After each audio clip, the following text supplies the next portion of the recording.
Before we get into today's video, I just want to let you guys know that this video is for educational purposes only. Please remember to be kind to everybody everywhere in your everyday life, in your home, in the grocery store, and especially in the comment section down below. Please do not show hate to anybody, anywhere.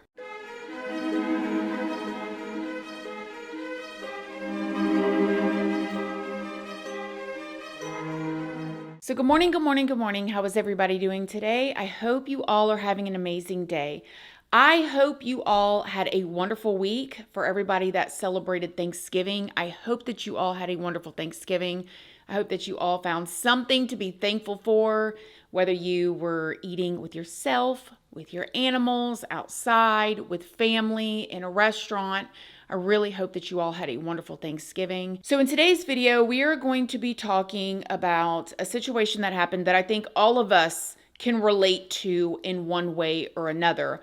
Whether you're a person that jogs outside, whether you're a person that's in college, or you have a family member or a loved one that's in college, whether you are a Christian or not, or whether you have a friend that's in college. I think just about anybody can hear this story and find something that they can connect with. Before we go any further, I did want to stop and thank today's sponsor, MeUndies. Lounge season is officially upon us, and MeUndies, the company that makes the most comfortable underwear in the whole entire world, also makes the coziest loungewear that is perfect for the holiday season. Pants, hoodies, sweats, and onesies, MeUndies is here to remind you that it is never too early to start thinking about gift ideas. And MeUndies has a cut for every butt with 10 different styles that come in over 100 different colors and prints, ranging from black to like all over dinosaurs. I ordered the Naughty Nice bralette and the boy shorts to match, as well as this like buffalo plaid set. It's like red and black. I'll pop up a picture here. They're very festive vibes in my opinion, and would also make a great gift for yourself or for someone else that you know. And don't forget that MeUndies also makes the matching set for men, not just women. MeUndies' signature super soft micro modal fabric is breathable, stretchy, and oh so comfy, making it ideal for all day wear. And their problem-free philosophy is that if you are not happy with your first pair of undies, then it is on MeUndies. So kick off your lounge season with MeUndies and get 20% off of your first order plus free shipping at MeUndies.com/Christina Randall and use my code Christina Randall. So all you got to do is go to MeUndies.com/Christina Randall, use my code and save today. Thanks again, MeUndies. So before I start this video, I need to let y'all know everything in this video is alleged. I don't know any of these people. I'm going to be talking to you guys about a trial that happened. I'm going to show video clips, but everything is filtered through my own words and my own opinions. At the end of the video, I'm going to give y'all more of my opinion. We're going to talk about more stuff, so make sure you stay all the way to the end of this video. So Laken Hope Riley was born on January 19th of 2002 in Marietta, Georgia, to her parents, Jason and Allison. Laken had 3 siblings. She had 2 sisters and she had a brother. Her parents did end up separating, but through that, Laken got a stepfather named John, who she adored, and he absolutely adored her as well. She was so loved and surrounded by so many people that loved her. Her friends and family all say that her life was guided by her Christian faith, and they say that Laken was a child of God who had a personal relationship with Jesus, which if any of y'all know, you know, that's it right there. And she loved being his hands and feet in the world. Laken was very vocal, and she shared her love for the Lord with others through her mission trips and by working with the elderly at nursing homes. They also say that Laken was very smart. She was super hardworking. She was kind. She was thoughtful, and she is said to have spread joy to others everywhere that she went. Now, in 2020, Laken graduated from River Ridge High School, where she was on the cross-country running team. And as you guys can imagine, back in 2020, all of the students that graduated high school then because of the CV-19 coming out, I mean, It was a rough time, but she still graduated and she loved being on this cross-country running team. And in her spare time, she also worked as a nanny, so she loved little ones as well. From there, Laken went on to get her undergraduate degree at the University of Georgia, and then she went to Augusta University to pursue her nursing degree. She was on the dean's list and a member of the AXO sorority. At the young age of 22, Laken actually wrote a letter to her future husband sharing how she wished to embody what she described as a faithful Christian life and to carry it through the rest of her life. The letter said, "I pray God is the center of our relationship as it is a gift from Him. I thank Him for you before I even know you, and I can't wait to love you in the best way I know how for the rest of our lives." Like, oh my gosh, that is so sweet and precious and thoughtful and intentional. But sadly, Laken would never get the opportunity to meet her future husband because her life was taken way too early. On February 22nd of this year, 2024, at 8:55 a.m., Laken texted her mother telling her that she was about to go for a run, and she asked her to call her when she got a chance. So her mom gets this text message, right? Laken then called her mom at 9:03 a.m., but the call went unanswered, so she put on some music and she took off to go on her run. She was spotted on a trail at around 9:05 a.m., running with her iPhone in her left hand, as you guys can see here.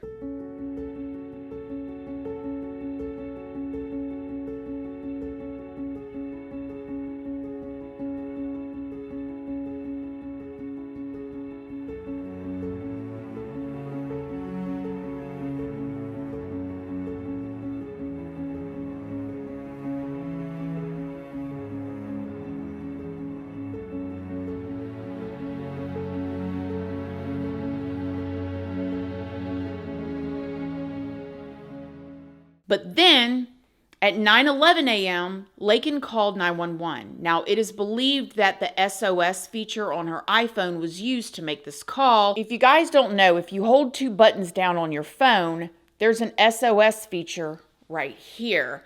However, the 911 operator was not able to actually speak with Laken before the call was ended. The operator tried calling back twice, but the calls were not answered, and here is the 911 call. Clarke County 911. Can anyone hear me?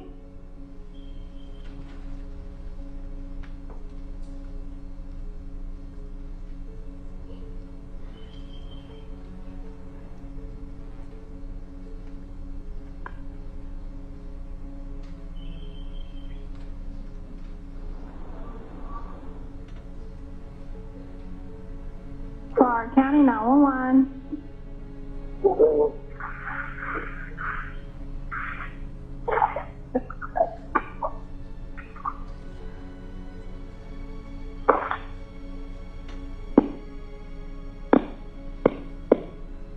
Yo Tango.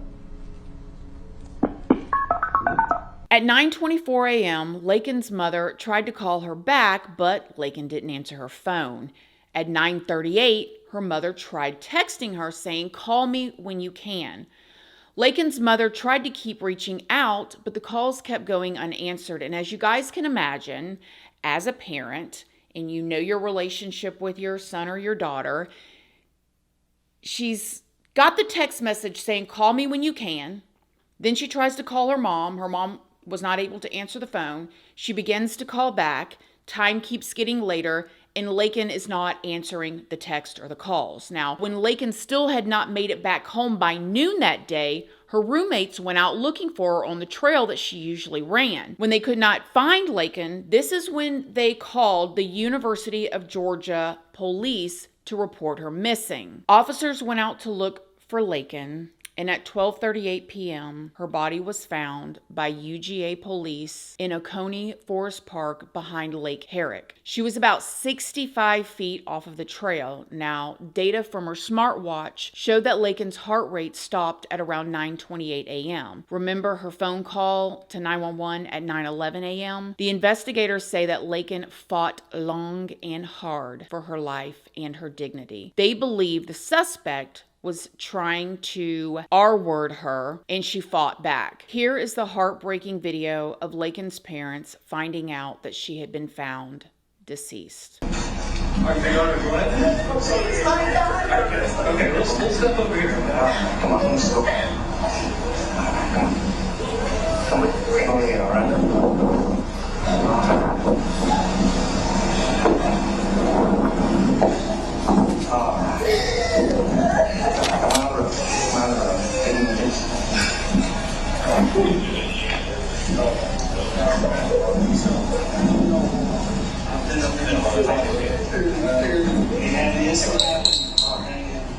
It's not good. I don't want to tell you yes or no because I don't have names. I don't know who anybody is.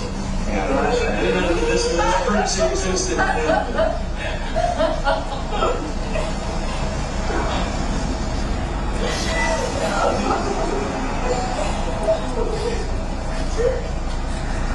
And honestly, watching that gives me the chills for her family. You know, you just think she texted her mom and said, "Hey, I want to call you. I need to talk to you."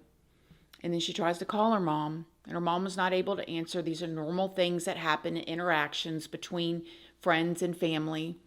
And she went to go and call her back, and she did not answer. She calls her again. She texts her. She reaches out to the roommates. The roommates don't hear from her. 10 o'clock rolls around, 11 o'clock rolls around, noon rolls around. The mother and the family are panicking because they know she went out on a run. She would not be gone that long. The police get involved, and then they come back and give them that message. Like, I cannot fathom. Now, according to the coroner, Laken's passing was caused by blunt force trauma and asphyxiation. There were 8 injuries to the left side of her skull and an injury just above her right temple. The injuries were significant enough that it caused a brain bleed, and the coroner also found that the suspect's DNA was under Laken's fingernails. UGA police described Laken's passing as a crime of opportunity and said that the suspect appeared to have had acted alone. Now, there had not been a crime like this on UGA's campus since 1983. This was unheard of, and this was definitely considered to be a very safe campus. Law enforcement immediately began an investigation. During this investigation, they of course went to go and pull the security camera footage from around the campus. This is where they saw a man on a trail cam the morning of the incident heading towards the area shortly before 8 a.m. This same person was also seen at 9:44 a.m. in a parking lot at an apartment complex tossing something into a recycling bin and then appeared to throw something into the bushes. In the recycling bin, officers found a dark hooded jacket with red bodily fluid on it that turned out to belong to Laken, and they also found strands of long dark hair caught on a button. In the bushes where they saw this person on this video go into and drop something in the bushes, this is where they found black disposable kitchen gloves. One actually had a hole in the tip of the thumb. Now, this apartment complex was just 1 mile from where the incident happened. This is where they began to look around in this apartment complex, and they saw a man on the porch. When the officers began to look at this man and look at the photo of the person that they had on the surveillance footage, they realized that this guy was wearing a black Adidas cap that looked identical to the man that was on the security footage. So they decided that they were going to go up and began questioning him. One of the officers would testify in court that when he got closer to the man and he began to speak to him, he realized that this black Adidas cap had dirt on it. He also remembered that when he found Laken the day before, that she had dirt and debris on her as well. Now, this man's name was Diego, and as the officers began to question him, another guy came outside and they were speaking to him about the jacket that he was wearing and the hat that he had on. Diego told the officers that this stuff belonged to his roommate. When questioned further, he told the officers that his roommate was a man named Jose Ibarra. I found this part so interesting. As the officers are standing there talking to this guy, they begin to ask to look at his hands because they are looking for any kind of marks or scratches, because remember, there was DNA that was under Laken's fingernails. So they ask Diego to pull up his shirt. They don't really see any wounds on him. Around this time, Diego tells the officers that he has beans cooking in the apartment on the stove in a pot and that they were going to burn. The officer asked Diego if he has permission to go inside the apartment to turn off the beans, and the man says yes. When he goes into the apartment, this is where he sees two other people sleeping, a man and a woman. Check this out. Hola. Hola. Hola. Hola.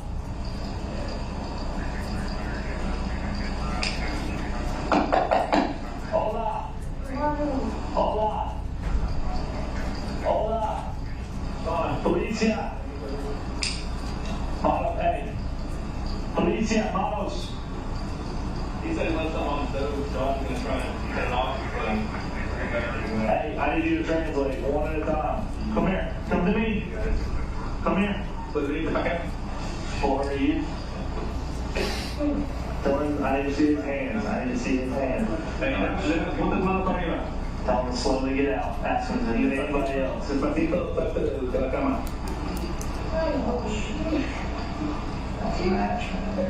Alright, see it slowly. ¿Hay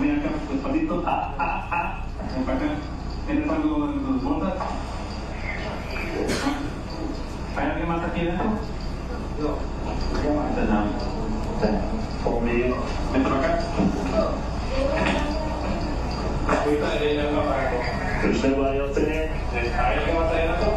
No. He said no. This man that got up happened to be Jose Ibarra. It's so interesting to me that this is how the officers were able to go into this apartment without a warrant, because of these beans cooking on the stove, and Jose was just laid up in there sleeping while his friends are outside being questioned by the officers, and one of them ended up being detained because he gave the officers the wrong green card, pretending like he was somebody else. At this point, this is when officers made contact with 26-year-old Jose Ibarra, who is from Venezuela. He illegally entered the United States in September of 2022 with his wife. Mind you, here's a photo of him and his wife. During his border crossing, he was detained by federal authorities, but then he was released into the U.S. Jose was then sent to New York City to stay at the Roosevelt Hotel migrant shelter before he took flight to Georgia. Jose then went on to get arrested several times by both federal and state officials in multiple different jurisdictions. In September of 2023, Jose was arrested in New York City for acting in a manner to injure a child less than 17 in a motor vehicle license violation. Allegedly, he was delivering food on a moped with a 5-year-old with no helmet, just riding around like... I know in some countries they do that, but we don't do it like that over here in the U.S. Then, in October of 2023, Jose and his brother, who were reported to be a member of the Venezuela's gang and was working at UGA, were both arrested by Athens police on theft charges. They were both eventually released, and then in December of 2023, Jose had a bench warrant issued for his arrest after he had failed to appear in court for a shoplifting case. Jose was also believed to have been a suspect in a peeping Tom incident the morning of the incident with Laken. So as you can see, this guy Jose had constantly been in trouble since he came into the United States. It was literally from 2022, seemingly one thing after another. Just the things that he ended up being caught by law enforcement. Who knows what else he had done. Now, according to court records, a UGA student called 911 at 7:57 a.m. that morning after she said she saw someone peeking through her window at her front door and trying to open it. UGA officers responded, but the suspect had already gotten away. At the time of both incidents, the suspect, who investigators believe was indeed this guy Jose, was seen wearing the same clothing, the same plastic gloves, and had the same facial hair.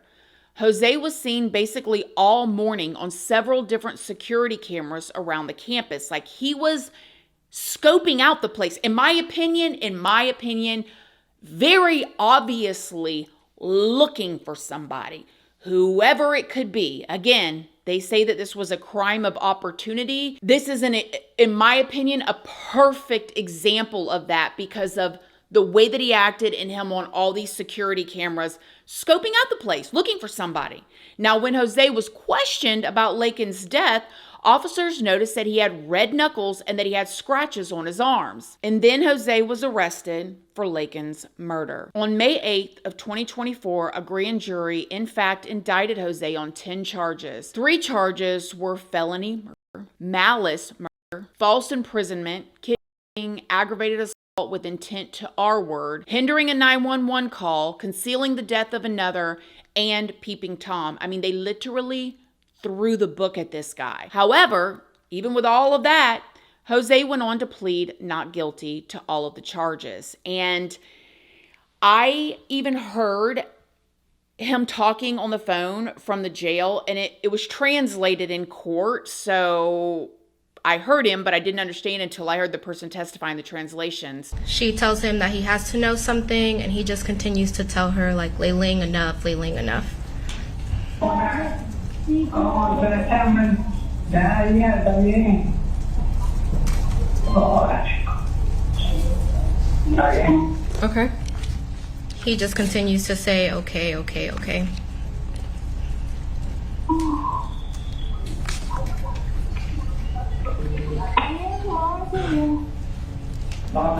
No.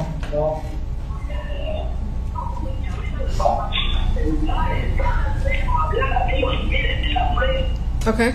She asked him if he had smoked that day, and he said no.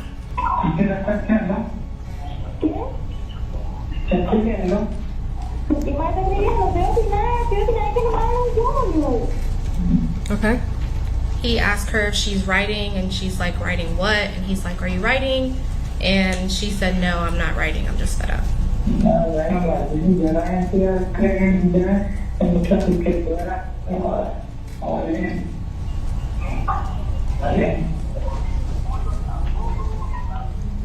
Okay. He said, you're fed up. Okay, okay.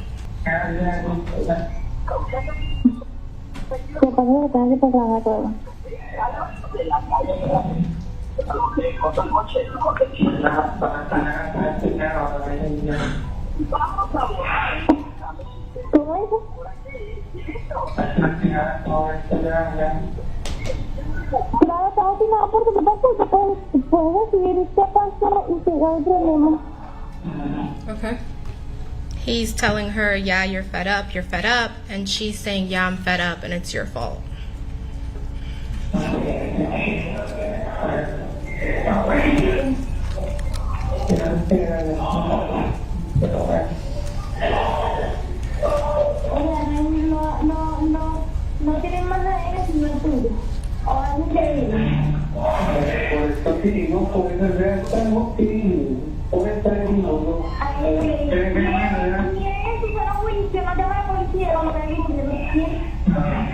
Okay.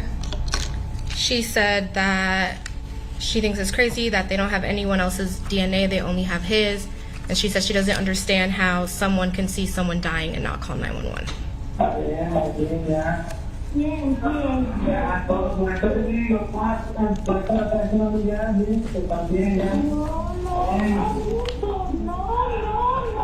Okay. He's saying, enough, Layling, that's why I'm telling you. And she's saying, no, no, no, no. The DA announced that they would be pursuing a sentence of life in prison, but not the death penalty. Now, Jose's lawyer filed a motion to request his trial to be moved due to the media surrounding the case. However, the judge denied it. Then, and I remember this specifically, seeing this in the media, which shocked many people, including myself, Jose waived his right to a jury trial, which meant that the judge would be in charge of rendering the verdict, not a jury of his peers. So the judge would listen to the whole entire trial. The judge would say guilty or not guilty, would all be in the judge's hand. Jose's trial began on November 15th of this year, and during it, the prosecutor presented evidence that showed Jose's DNA under Laken's fingernails and Jose's fingerprint on Laken's phone screen, which, I mean, the fact that it went on any further. And Jose's defense team claimed that all the evidence against Jose was only circumstantial. And you guys, this is the part I'm going to remind y'all, I am not a professional. Nobody is watching my videos here because you're looking for an attorney's opinion or a judge's opinion or anything like that, because we've covered that many times over the years, right? I'm not a professional. There's plenty of professionals out there. So in my unprofessional opinion, circumstantial evidence matters, especially when you have the DNA under the fingernails. But I get it. The defense, they tried it. They even tried to downplay the significance of the DNA evidence. And Jose did not get up and testify in his own defense. Now, on November 20th, the judge found Jose guilty of all charges. I'll now announce the verdict. In the state of Georgia versus Jose Antonio Ibarra, case SU 24CR0323, count 1, malice murder. I find the defendant guilty. Count 2, felony murder. I find the defendant guilty. Count 3, felony murder. I find the defendant guilty. Count 4, felony murder. I find the defendant guilty. Count 5, kidnapping with bodily injury. I find the defendant guilty. Count 6, aggravated assault with intent to rape. I find the defendant guilty. Count 7, aggravated battery. I find the defendant guilty. Count 8, obstructing or hindering a 911 call.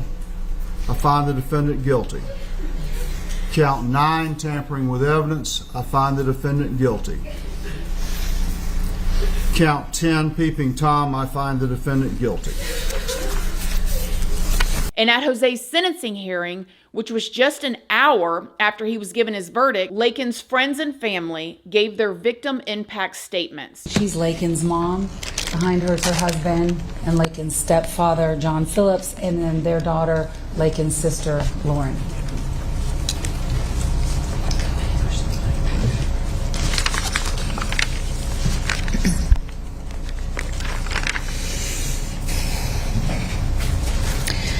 Your Honor, on February 22nd of 2024, our family and friends were given a life sentence without a chance of parole. Jose Ibarra took no pity on my scared, panicked, and struggling child. There is no end to the pain, suffering, and loss that we have experienced or will continue to endure. On that horrific day,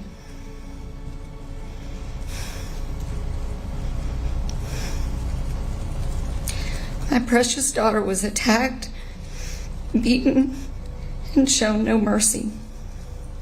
She fought for her life and dignity and to save herself from being brutally raped. This sick, twisted, and evil coward showed no regard for Laken or human life. We are asking that same be done to him. Laken had a beautiful and bright future. She was smart, hardworking, kind, thoughtful, and most importantly, she was a child of God. She had a personal relationship with Jesus, and she loved being the hands and feet of his hands and feet in this world. She shared her love for our Lord with others through her mission trips, working with elderly at the nursing homes, and through her nursing career. Laken was an amazing friend, sister, niece, daughter, and granddaughter. Anyone who knew her knew about her loving heart. Laken's life was not the only life taken on that day that Jose Ibarra attacked her. The life of her family and friends was taken too. None of us will ever be the same. This monster took away our chances to see Laken graduate from nursing school. He took away our ability to meet our future son-in-law. He destroyed our chances of meeting our grandchildren. And he took my best friend.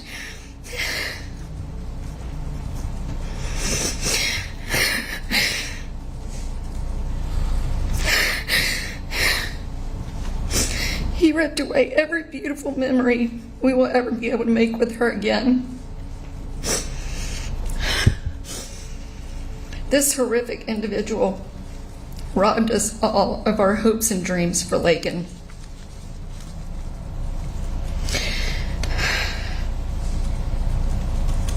Your Honor, I'm asking you to please give Jose Ibarra the same thing he gave us when he made the choice to take Laken's life and destroy ours. He showed no mercy on Laken when she was begging for her life. Jose was sentenced to life in prison without the possibility of parole. Count 1, malice murder. I sentence you to life without the possibility of parole. Count 2 will be vacated as a matter of operation of law. Count 3, vacated by operation of law. Count 4, vacated by operation of law. Count 5, life in prison consecutive to count 1. Count 6, 20 years to serve consecutive to count 5. Count 7 will merge with count 1. Count 8, 12 months consecutive to count 6. Strike that. 12 months, but I don't want it to 6. It's just going to be consecutive. Count 9, 12 months consecutive. Count 10, 5 years consecutive to count 6. So that would mean the misdemeanors would come after the felonies. That would be the sentence. Now, I do want to say that there is a bit of a gnawing that our prison systems is probably going to be somewhat comfortable for this guy in a way. After the trial was over, MSNBC posted this headline. Now, it has since been changed, which is very interesting, but they posted this to make it, in my personal opinion, make it seem like he never stood a chance. He never stood a chance at trial. His DNA was under her fingernails. I mean, the amount of circumstantial evidence, yeah, most Americans probably would have took some sort of plea deal, not even took it to trial, unless they're just one of the people that want to go it all the way to the door. And we see that happen as well too. But like the amount of evidence that they had against this guy, you're right. He never stood a chance because he was guilty. But that's not the way that this article made it seem. Because if you see this little line here at the bottom. Now, Laken Riley did all the things that people recommend a woman do while running by herself. She laced up her sneakers. She told her friends where she was going. She had her tracking location on. She made sure to run on a popular trail where there were others around. There was people walking their dogs. There was all kind of people on this trail. She even managed to call for help during this attack. But it still was not enough. A memorial was made for Laken at Lake Herrick, and Laken's family has said that they intend to establish a foundation in her honor called Laken Hope Foundation. Back in March, the House of Representatives passed the Laken-Riley Act, and if enacted, the act would mandate federal detention of illegal immigrants who commit burglary or theft and would allow states to file suit against the federal government for failing to enforce immigration laws. What do I think? Other than the fact that this woman, first of all, for those of us that are believers, she is in a much better place than we are. Okay, she is in a much better place. However, the devastation for her family, the brutal thoughts, I cannot imagine what her family is thinking about knowing because of the watch showing when her heart stopped versus when she tried to call 911, gives them a timeline of how long and how hard she fought and how terrifying those last moments must have been. And this guy was seeking, it could have been anybody. Can you imagine too the people that were living in that same building as her, or the people that were on that same trail, the ones walking their dogs? It could have been any of them. Anybody it could have been on that trail or coming out of that building that day, because he was looking for somebody to victimize. And now this man who came into the United States with his wife, by the way, kissing on her like, will spend the rest of his life in our prison systems. And he will grow old there, and he will get sick there. And that's what happens. I think a lot of times people forget that when you get life in prison, when you're old and you're sick, you don't get the same treatment, the same medical treatment as you do when you're out. I cannot imagine how Laken's family and friends, people that knew her and love her, are feeling. I know that I saw that a lot of people that are at the college are still very uncomfortable, paranoid, looking over their shoulders, which you can only imagine, especially again, like we just talked about, when she was doing everything right. You know, these Apple Watches, for those of y'all that have them, they're actually designed where you do not have to take your phone with you now. When you go for a run, you can just have your headphones, you can play your music, and then that way you don't have to carry your phone. But she still carried her phone. I still carry my phone too. And it gives me a sense of comfort knowing that I have my phone on me right in my hand if anything was to happen. And she did that too. And it, unfortunately, she still lost her life. I can only imagine her mother replaying in her mind over and over again, if I had answered the phone, if I had been there, if I had, you know how you think those things. At the end of the day, I do pray that at the least, with Laken's life being lost in this way, hopefully positive changes can come out of this that will lessen or decrease situations like this from happening in the future. And it's really sad that this trial or this situation or this case kind of became politicized and became like that article that I just showed you, something where these different headlines of these different media sources were posting, because this should be cut and dry. No matter who this man Jose was or who he was from, the evidence was there. He should have been found guilty, and that should have been it. That's it.